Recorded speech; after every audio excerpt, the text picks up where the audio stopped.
جن کو نیند نہیں آتی ان کو بھی یہ دعا پڑھنی چاہیے۔ ایک بندہ رسول اللہ صلی اللہ علیہ وسلم کی خدمت میں آتا ہے اور عرض کرتا ہے، شکایت کرتا ہے کہ مجھے رات کو نیند نہیں آتی۔ رسول اللہ صلی اللہ علیہ وسلم نے فرمایا کہ جب سونے کا ارادہ ہو تو یہ دعا پڑھ لیا کرو، اعوذ باللہ وبکلمات اللہ التامات من غضبہ وعقابہ ومن شر عبادہ ومن ہمزات الشیاطین وان یحضرون۔ آگے یہی والی آیت کا اگلا پارٹ ہے۔ تو جس کو نیند نہ آتی ہو اس کو چاہیے کہ یہ پڑھے، ویسے بھی پڑھنی چاہیے۔ حضرت عبداللہ بن عمر اپنے سارے بالغ لڑکوں کو یہ کلمات سکھایا کرتے اور سوتے وقت پڑھنے کا حکم بھی دیتے تھے، اور جو نابالغ ہوتے تھے ان کے گلے میں لکھ کر لٹکا دیتے تھے۔ مسند امام احمد۔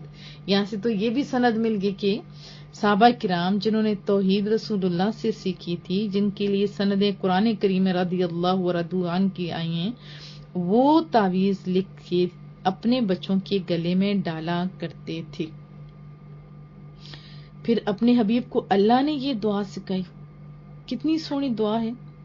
تو آپ بھی یہ دعا کیا کریں، کیونکہ فرمایا نا کہ محبوب کریم آپ یوں دعا کریں کہ میرے رب میں شیطانوں کے وسوسوں سے تیری پناہ مانگتا ہوں، جن سے وہ لوگوں کو فریب دے کر معاصی اور گناہوں میں مبتلا کرتے ہیں، اور میرے رب کریم میں تیری پناہ مانگتی ہوں اس سے کہ وہ شیطان میرے پاس آئیں۔ تو اسے شیطان کی جو شرور ہے اس سے حفاظت ہو جاتی ہے نا، بڑی اہم چیز ہے۔ رسول اللہ صلی اللہ علیہ وسلم آپ جانتے ہیں کہ وہ تو معصوم ہے، شیطان سے حفاظت انتہائی اہم چیز ہے۔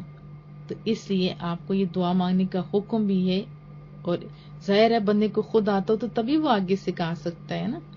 تو محبوب کو یہ سکھا کہ اللہ نے ہمارے اوپر احسان کیا، کیونکہ ہم تو ہر ٹائم بھی دیکھا جائے تو ایسے وساوس کا شکار رہتے ہیں۔